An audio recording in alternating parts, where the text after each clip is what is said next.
సంవత్సరం బడ్జెట్ ప్రవేశపెట్టే ముందు హల్వా వేడుక నిర్వహిస్తారు.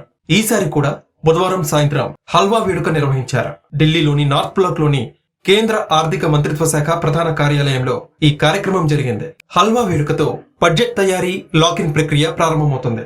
రాబోయే బడ్జెట్ ని గోప్యతగా ఉంచడానికి, చివరికి పార్లమెంట్ లో సమర్పించే ముందు ఎటువంటి లీక్లని లేకుండా ఉండడానికి లాక్-ఇన్ ప్రక్రియ ఉంటుంది.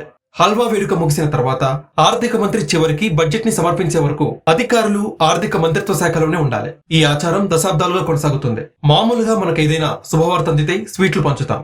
ముఖ్యమైన లేదా ప్రత్యేకమైన దాన్ని ప్రారంభించే ముందు ఏదైనా తీపిని తినడం భారతీయ సాంప్రదాయం. అందుకే బడ్జెట్ కి హల్వా వేడుక నిర్వహిస్తారు. ఫిబ్రవరి 1న నిర్మలా సీతారామన్ మధ్యంతర బడ్జెట్ ని సమర్పించబోతున్నారు. ఈసారి బడ్జెట్ పై సామాన్యులు ఆశలు పెట్టుకున్నారు. బడ్జెట్ పత్రం చుట్టూ గోప్యతని కాపాడుకోవడానికి అధికారులందరూ స్నేహితులు, కుటుంబ సభ్యుల నుంచి దూరంగా ఉంచబడతారు. వారిని సంప్రదించడానికి కూడా ఈ సమయంలో అనుమతి ఉండదు. పైగా మొబైల్ ఫోన్లు వినియోగించడానికి కూడా ఎలాంటి అనుమతి లభించదు. ఫిబ్రవరి 1న ఆర్థిక మంత్రి లోక్సభలో బడ్జెట్ ప్రవేశపెట్టిన తర్వాతే సిబ్బందిని నార్త్ బ్లాక్ నుంచి బయటకు వెళ్లేందుకు అనుమతిస్తారు.